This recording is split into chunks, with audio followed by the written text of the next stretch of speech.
86 साल की उम्र में भारत के अनमोल रतन टाटा का देहांत हो चुका है। उनके जाने के बाद लोगों के मन में सबसे पहले सवाल यही आ रहा है कि उनके बाद उनके करोड़ों की संपत्ति किसकी होगी। रतन टाटा ने अपनी जिंदगी में कभी शादी नहीं की और ना ही उन्होंने कभी किसी बच्चे को गोद लिया, लेकिन उसके बावजूद उन्होंने अपने जीते जी ही अपनी संपत्ति के लिए वसीयत बनवा रखा था। तो उनके इस वसीयत में किसका नाम है, जानेंगे आज के इस वीडियो में। इसके साथ ही हम जानेंगे रतन टाटा जी के जीवन के वो अनसुने किस्से जिसके बारे में शायद ही किसी को मालूम होगा। रतन टाटा जी को उनकी दादी ने कानूनी तरीके से अडॉप्ट क्यों किया था, 1962 में शादी की सारी तैयारी होने के बावजूद उनकी शादी क्यों नहीं हो सकी, और बॉलीवुड की वह एक हीरोइन जिसने रतन टाटा जी को प्यार किया।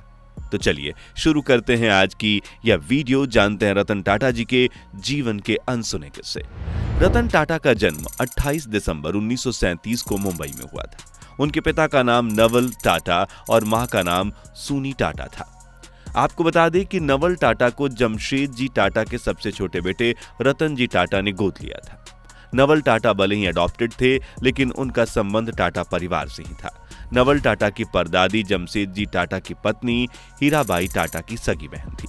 नवल टाटा की उम्र जब सिर्फ 4 साल थी तभी 1908 में उनके पिता का देहांत हो गया। पिता के जाने के बाद परिवार के कमाने वाला कोई नहीं था। परिवार के हालात ऐसे हो गए कि नवल टाटा अनाथ आश्रम में रहने लगे। अनाथ आश्रम में रहते हुए रतन टाटा जी की पत्नी नवाजी बाई ने नवल टाटा को गोद लेकर अपना बेटा बनाया और यहां से उनकी नई जिंदगी की शुरुआत हुई। बॉम्बे यूनिवर्सिटी से ग्रेजुएशन करने के बाद उन्होंने आगे की पढ़ाई लंदन से की और पढ़ाई पूरी होने के बाद टाटा कंपनी से जुड़ गए। उन्होंने सूनी नाम की लड़की से शादी की। शादी के बाद 1937 में उनके पहले बेटे का जन्म हुआ, जिसका नाम उन्होंने अपने पिता के नाम पर रतन टाटा रखा। रतन टाटा के बाद इन दोनों का एक और बेटा हुआ जिसका नाम जिमी टाटा रखा गया। रतन टाटा की उम्र जब सिर्फ 10 साल थी तब उनके माता पिता का तलाक हो गया। माता पिता के बीच अलगाव के बाद रतन टाटा बिल्कुल अकेले हो गए, जिसे देखते हुए उनकी दादी नवाजी बाई टाटा ने उन्हें गोद ले लिया और उनकी परवरिश करनी शुरू की। रतन टाटा के पिता नवल टाटा ने 1955 में सिमोन टाटा से दूसरी शादी की, जिससे इन दोनों का एक बेटा हुआ नोएल टाटा। रतन टाटा का बचपन दादी के साथ ही बीता और उनकी दादी ने कभी उन्हें किसी चीज की कमी नहीं होने दी। 8th ग्रेड तक उन्होंने मुंबई के कैंपेन स्कूल में पढ़ाई की। इसके बाद उन्होंने मुंबई के ही Cathedral and John Connon School में पढ़ाई करी। आगे की स्कूलिंग के लिए वो शिमला के लिए बिशप कॉन्वेंट स्कूल के लिए चले गए। हाई स्कूल की पढ़ाई करने के लिए वो न्यूयॉर्क चले गए। वहां उन्होंने रिवरडेल स्कूल में पढ़ाई की। 1955 में उन्होंने हाई स्कूल पास किया। इसके बाद उन्होंने अमेरिका के ही कॉर्नेल यूनिवर्सिटी में एडमिशन लिया और वहां से 1959 में आर्किटेक्चर में बैचलर डिग्री कंप्लीट की। जिस वक्त रतन टाटा अमेरिका में पढ़ाई कर रहे थे उस वक्त भी टाटा भारत की सबसे बड़ी कंपनी बन चुकी थी और हजारों लोग इस कंपनी में नौकरी करते थे, लेकिन खुद रतन टाटा अपने परिवार के इस कंपनी को ज्वाइन करने में बिल्कुल भी इंटरेस्टेड नहीं थे। इनफैक्ट ग्रेजुएशन कंप्लीट होने के बाद उन्होंने अमेरिका में ही सेटल होने का फैसला कर लिया। उन्होंने एक कंस्ट्रक्शन कंपनी में आर्किटेक्ट का काम करना शुरू किया। लगभग 2 सालों तक उन्होंने ये नौकरी वहां की और उसके बाद उनका इंडिया लौटने का कोई इरादा तो नहीं था, लेकिन अपनी दादी की वजह से उन्हें इंडिया लौटना पड़ा। 1962 में रतन टाटा की दादी नवाजी बाई टाटा की तबीयत खराब हो गई। रतन टाटा अपनी दादी के बेहद करीब थे क्योंकि उन्होंने एक मां की तरह उनकी परवरिश की थी। नवाजी टाटा ने रतन टाटा से बात की और उन्होंने उनसे भारत लौटने की गुजारिश की। एक इंटरव्यू में इस इंसिडेंट को याद करते हुए रतन टाटा ने बताया था कि मेरा भारत लौटने का कोई इरादा नहीं था, लेकिन जब मेरी दादी ने मुझे वापस बुलाया तो मेरे पास उन्हें मना करने के लिए कोई शब्द नहीं थे, इसलिए मैं वापस आ गया। रतन टाटा ने अपने जीवन में कभी शादी नहीं की, लेकिन 1962 में जब वो भारत लौट रहे थे तब वो अपनी शादी के बेहद करीब थे। यह उनके जीवन की पहली प्रेम कहानी थी। अमेरिका में नौकरी करते हुए ही रतन टाटा को एक लड़की से प्यार हो गया था। उन दोनों ने शादी करने का फैसला भी कर लिया था, लेकिन जब रतन टाटा को भारत लौटना पड़ा तब उन दोनों के बीच का रिश्ता खत्म हो गया। दरअसल रतन टाटा चाहते थे कि लड़की उनके साथ भारत चले। वो उस लड़की को अपने घर वालों से मिलाकर शादी की बात करना चाहते थे, लेकिन इससे किस्मत का ही दोष कहेंगे कि जिस समय रतन टाटा भारत लौट रहे थे ठीक उसी समय भारत और चीन के बीच युद्ध भी चल रहा था। इस युद्ध की वजह से अमेरिका भारत आने वाले अपने नागरिकों के लिए चेतावनी जारी कर चुका था। इस चेतावनी की वजह से उस लड़की के माता पिता ने उसे भारत नहीं आने दिया और इस तरह भारत और चीन युद्ध की वजह से रतन टाटा की पहली मोहब्बत अधूरी रह गई।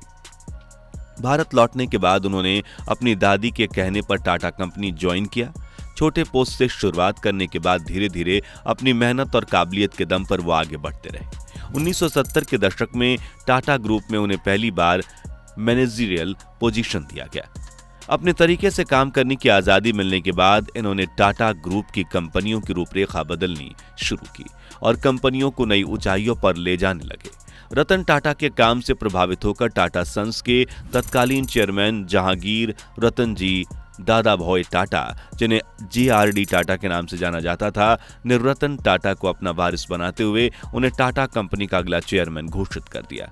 1991 में JRD टाटा ने चेयरमैन पद छोड़ दिया, जिसके बाद रतन टाटा सन्स के नए चेयरमैन बने और यहां से टाटा कंपनी ने नई ऊंचाइयां छूनी शुरू की। रतन टाटा 1991 से 2012 तक यानी लगभग 21 साल तक टाटा सन्स के चेयरमैन बने रहे। उनके लगभग 2 दशक लंबे करियर में टाटा ग्रुप का रेवेन्यू लगभग 40 गुना बढ़ चुका था और प्रॉफिट में भी 50% तक की वृद्धि हो चुकी थी।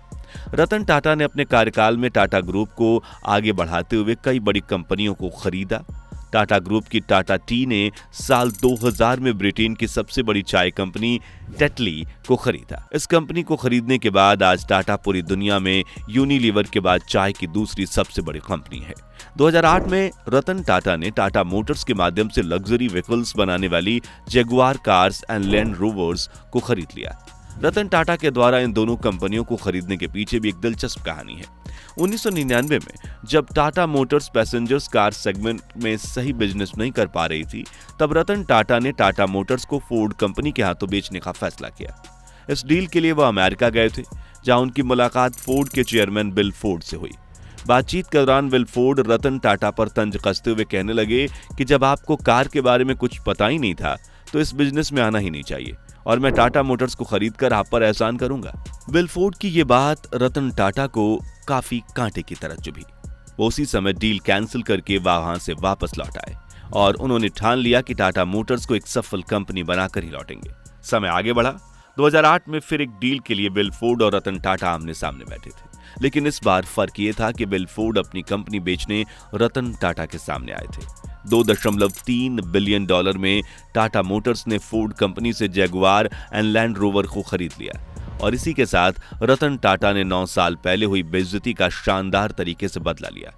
रतन टाटा को अमेरिका में नौकरी के दौरान जब प्यार हुआ, उसके बारे में तो मैंने आपको बता दिया, लेकिन क्या आप जानते हैं कि भारत में भी एक बॉलीवुड एक्ट्रेस के साथ उनका नाम जुड़ा। उस बॉलीवुड एक्ट्रेस का नाम है सिमी गरेवाल। सिमी गरेवाल ने खुद 2011 में ये एक्सेप्ट किया था कि वो रतन टाटा कुछ समय के लिए एक दूसरे के काफी करीब थे, लेकिन फिर इन दोनों के रास्ते अलग हो गए। हालांकि दोनों के बीच की दोस्ती कायम रही। रतन टाटा सिमी गरेवाल के चैट शो में भी एक बार आ चुके थे। अब सवाल रतन टाटा की संपत्ति का। उनकी संपत्ति का क्या होगा? 2022 की IIFL वेल्थ हरन इंडिया रीच लिस्ट के अनुसार रतन टाटा का टोटल नेट वर्थ 3,800 करोड़ है। उन्होंने अपनी संपत्ति के लिए एक वसीयत बना रखी थी, जिसके अनुसार उनके मरने के बाद उनकी सारी संपत्ति टाटा ट्रस्ट के नाम हो जाएगी।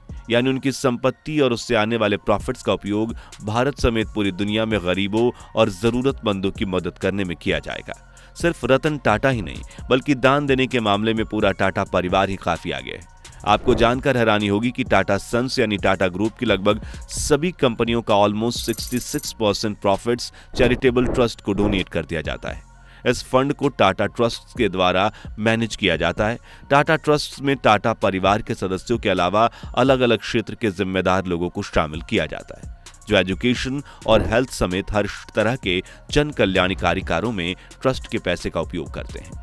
डोनेशन के बारे में बात करें तो अकेले रतन टाटा ने ही अपने जीवन में $1.2 बिलियन यानी कि करीब 9,000 करोड़ रुपए दान किए हैं। अगर दुनिया के इतिहास के सबसे बड़े डोनर यानी दानवीर की बात करें तो 2021 के एडल गिव हुरून फिलैंथ्रोपी रिपोर्ट के अनुसार दुनिया के सबसे बड़े दानवीर जमशेदजी टाटा हैं। इन्होंने 102.4 बिलियन डॉलर दान किया। तो दोस्तों, ये थे रतन टाटा जी के जीवन के कुछ अनसुने किस्से। वीडियो पसंद आई हो तो इसे लाइक करें, अपने दोस्तों के साथ शेयर करें और रतन टाटा जी की कौन सी बात आपको सबसे ज्यादा पसंद है कमेंट में जरूर बताएं। ऐसी और वीडियोस देखते रहने के लिए हमारे चैनल को सब्सक्राइब करें। Thanks for watching.